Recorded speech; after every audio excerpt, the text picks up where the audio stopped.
Thank you.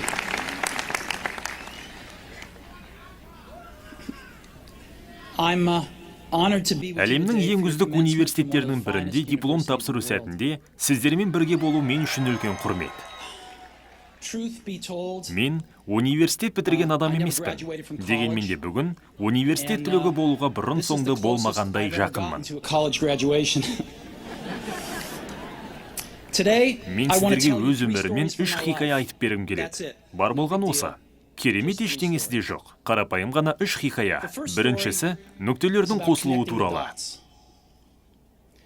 I dropped out of Reed College Мен after the 6 ай first 6 оқудан соң months, Рид then колледждегі stayed around оқуымды as a тастап drop-in for кеттім. another 18 Бірақ months or түпкілікті so кетіп before I қалғанша really әлде quit. 18 ай бойы қонақ ретінде So келіп why'd I кетіп drop жүрдім. out? Мен оқуды неге тастадым? It started Барлығы before да I was мен born. дүниеге келгенге дейін басталған еді. My Менің туған biological анам mother тұрмысқа was a шықпаған, young, жас unwed аспирант қыз graduate болды да, student, мені and she асырап decided алуға to put беру me up for туралы шешім adoption. қабылдайды. She felt very Ол strongly мен that I should асырап be алатын adopted by адамдардың college жоғары білімі graduates. болу керек So деген everything талап was all қойғандықтан, set for me менің to be маңдайыма adopted at заңгер birth by a отбасының lawyer баласы and болуы his wife. жазылыпты. Except that when I popped Шындығында, out, мен they дүниеге decided at the келерден last бұрын minute олардың that қалауы they қыз really бала wanted a болған. girl. So my parents, Сондықтан түн ортасында кезекте тұрған басқа отбасына, түбінде мені асырап алған отбасына қоңырау шалынып, күтпеген жерден ұл бала дүниеге келді. Ол сіздерге керек пе деген сауал қойылады. Олар әрине деп жауап береді. Кейін менің туған анам асырап алған анамның колледждің, ал әкемнің ешқашанда мектеп түлегі болмағанын біледі. Ол бала асырап алу туралы қағаздарға қол қоюдан бас тартады. Тек бірнеше ай өткен соң ата-анам оған міндетті түрде колледжде оқытамыз деп уәде берген кезде ғана рұқсатын береді. 17 жыл өткен соң оқуға түстім. Бірақ мен албырттығымнан дәл осы Стэнфорд сияқты қымбат колледжді таңдап алдым да, әке шешемнің барлық жиған тергені менің оқуыма жұмсалды. 6 ай өтер өтпестен оқуды жалғастырудың еш мәнісін көрмедім. Мен өзімнің бұл өмірде немен айналысқым келетінін білген жоқпын. Және мұны түсінуім үшін колледждің нендей көмек беретінін ұғына алмадым. Осылайша ата-анамның өмір бойы жинаған қаражаттарын осыған жұмсаумен ғана айналыстым. Сондықтан мен колледжді тастау туралы шешім қабылдап, бәрінің де бір жөні болар деп сендім. Бастапқыда қорыққаным рас. Бірақ қазір өткеніме көз салсам, бұл менің өмірімдегі ең керемет шешім болғанын түсінемін. Мен колледжді тастап кеткен кезде мен міндетті сабақтарға бармай, өзіме қызықты сабақтарға ғана қатыса алатын болдым. Бірақ бәрі де анау айтқандай тамаша бола қоймады. Жатақханада бөлмем жоқ болатын, сондықтан достарымның бөлмесінде еденде ұйықтап, тамақ сатып алу үшін 5 центке кола шөлмектерін өткізіп күн көрдім. Әр жексенбінің кешінде қаланың 7 шақырым жерде орналасқан Кришнаиттер ғибадатханасына аптасына бір рет тамақтануға баратынмын. Маған бұл ұнайтын. Кейіннен менің қызығушылығым және ішкі түйсігімнің жетегіне еріп, тап болған жағдайлардың көбі баға жетпес құндылыққа ие болды. Мәселен, Рид колледжде каллиграфия бойынша ең үздік сабақтар өтетін. Бүкіл кампус ішіндегі әрбір постер, әрбір суырманың бетіндегі жапсырма қағаздар каллиграфиялық қол жазумен жазылатын. Оқудан шығып, қалыпты сабақтарға қатыса алмайтын болғандықтан, каллиграфия сабақтарына жазылдым. Мен мұнда кертікті және кертіксіз таңбалар туралы, әріптер комбинациялары арасындағы әртүрлі шегіністер туралы, әдемі полиграфияны әдемелетін нәрселер туралы біліп алдым. Ол ескі кітаптардағыдай әдемі, ешбір ғылым түсініп болмайтындай әдемі, нәзік өнер туындысында еді. Бәрі ғажайыптай көрінетін. Бұның ішіндегі ешбір нәрсе сол кезде менің өмірім үшін пайдалы болып көрінбеген болатын. Бірақ 10 жыл өткен соң, біз бірінші Макинтошты әзірлегенде, мұның бәрі де пайдаға жарады. Осылайша Мак әдемі полиграфиясы бар бірінші компьютерге айналды. Мен колледжде сол курсқа жазылмағанда, Макта бірнеше гарнитуралар мен пропорционалдық қаріптер ешқашан болмас еді. Ал Windows Мактан қаріптерді жай ғана көшіріп алмағанда, дербес компьютерлерде олар мүлде болмас еді.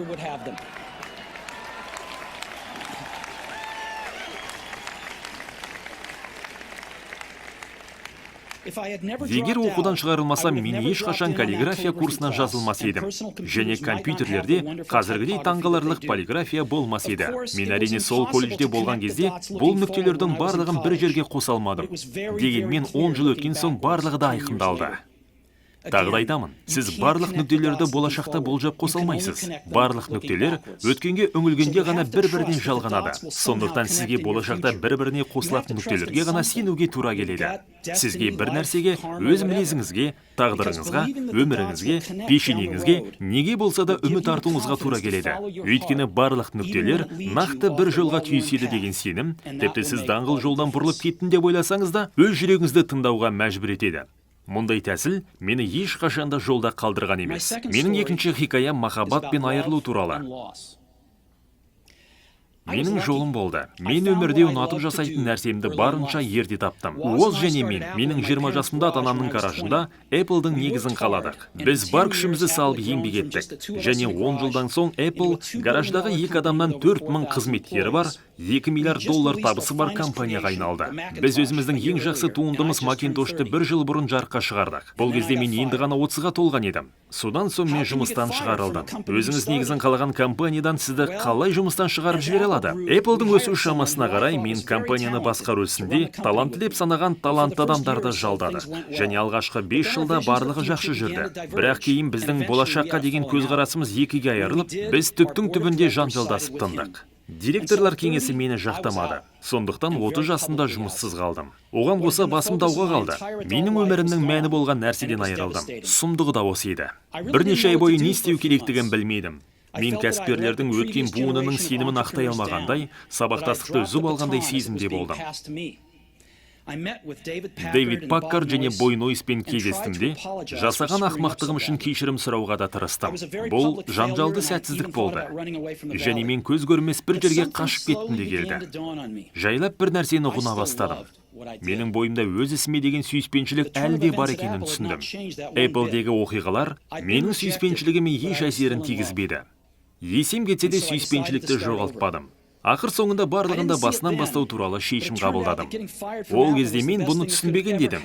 Бірақ Apple-ден жұмыстан шығарылуым басыма түскен жағдайлардың ең жақсысы болды. Табысты адамның иығындағы жүк жаңалыққа бет бұрған, қайсы бір нәрсеге сенімі аздау адамның есерлігіне алмасты. Мен бар нәрседен арылып, өз өмірімнің ең бір шығармашыл және мазмұнды кезеңіне аяқ бастым. Келесі 5 жылда мен Next және Pixar деген 2 компанияның негізін қаладым. Және кейін менің сүйікті жарым болған ғажап әйелге ғашық болдым. Pixar ең алғашқы Toy Story компьютерлік анимациялық фильмін жарыққа шығарды. Және қазіргі уақыт әлемдегі ең табысты анимациялық студия болып табылады. Адам сенгісіз жағдайлардың тоғысуы нәтижесінде Apple Next компаниясын сатып алып, мен Apple компаниясына қайта оралдым.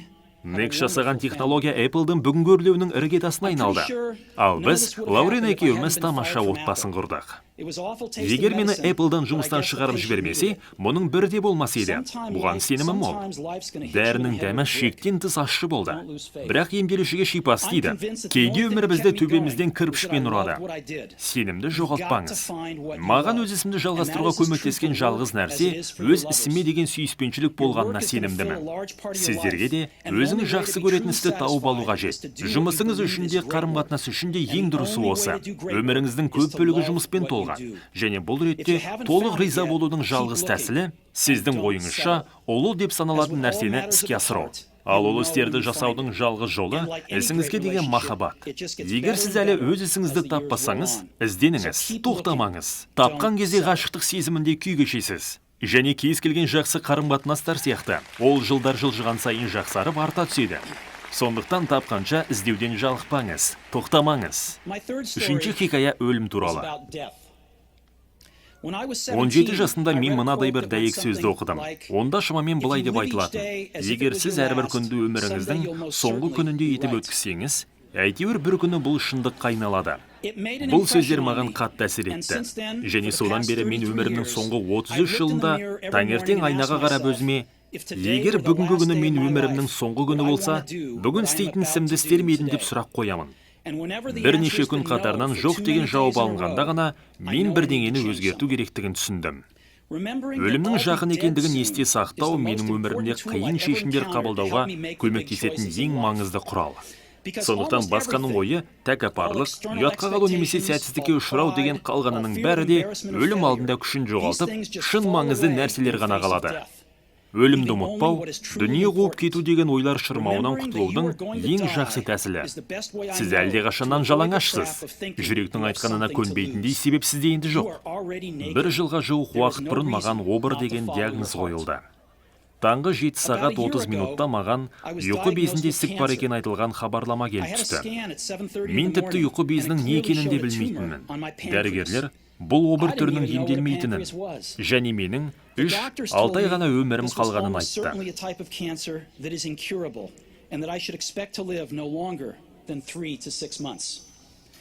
Емделуші дәрігер маған үйіме қайтып, істерімді ретке келтіруім туралы кеңес берді.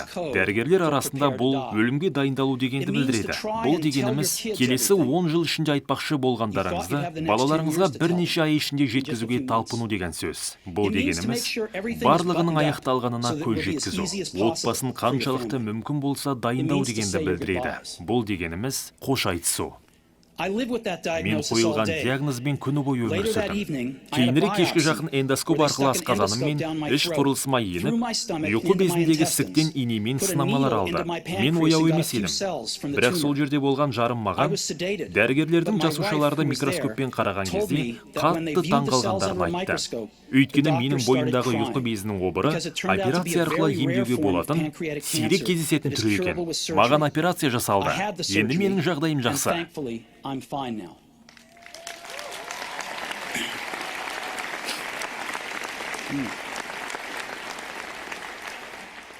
Сол кезде өлім маған тым жақын келді, және бірнеше 10 жыл бұрын жақын келді деп сенемін. Осының бәрін бастан кешкен соң, өлім таза ойдан шығарылған, тұжырымдама емес, шын пайдалы нәрсе болған кездегі барынша сенімділікпен мынаны айта аламын. Ешкімде өлгісі келмейді. Тіпті жұмақтан орын тиетін адамдардың өзі де өлгісі келмейді. Дегенмен өлім дегеніміз біз баратын межелі нүкте. Ешкім ешқашан өлімнен қашып құтылған емес. Осылай болу керек те. Өйткені өлім өмірдің ең жақсы туындысы іспетті. Ол өмірдегі барлық өзгерістердің себепкері. Ол жаңа жолды ашу үшін ескіден тазартады. Қазіргінің жаңасы сіз, бірақ қайбір уақытта көп уақыт қалған жоқ. Сіз де ескіге айналып, сізден де арылады. Қаншалықты ауыр болса да, шындық осы. Уақытыңыз шектеулі, сондықтан оны біреудің өміріне жұмсамаңыз. Басқа адамдардың ойларымен өмір сүруді білдіретін қағида тұзағына түспеңіз. Сіздің ішкі дауысыңыздың үнін өшіретін бөтен пікірлердің шуына жол бермеңіз. Ең маңыздысы, өз жүрегіңіз бен түйсігіңіздің үніне құлақ асуға батылдығыңыз болсын. Бұл екеуіне қандай да бір беймәлім жолдармен сіздің шын мәнінде кім болғыңыз келетіні бесенеден белгілі. Қалғанының бәрі де тұрлаусыз.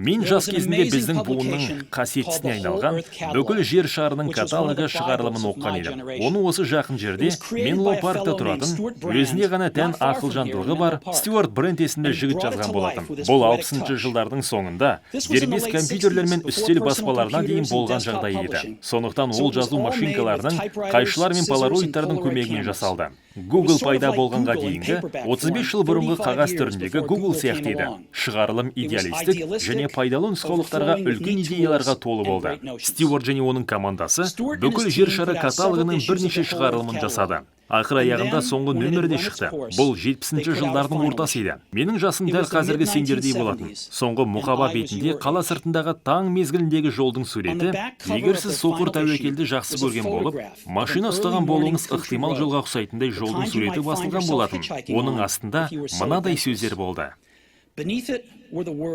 Тойымсыз болыңыз, албырт болып қалыңыз. Бұл олардың қоштасу сөздері болды. Тойымсыз болыңыз, албырт болып қалыңыз.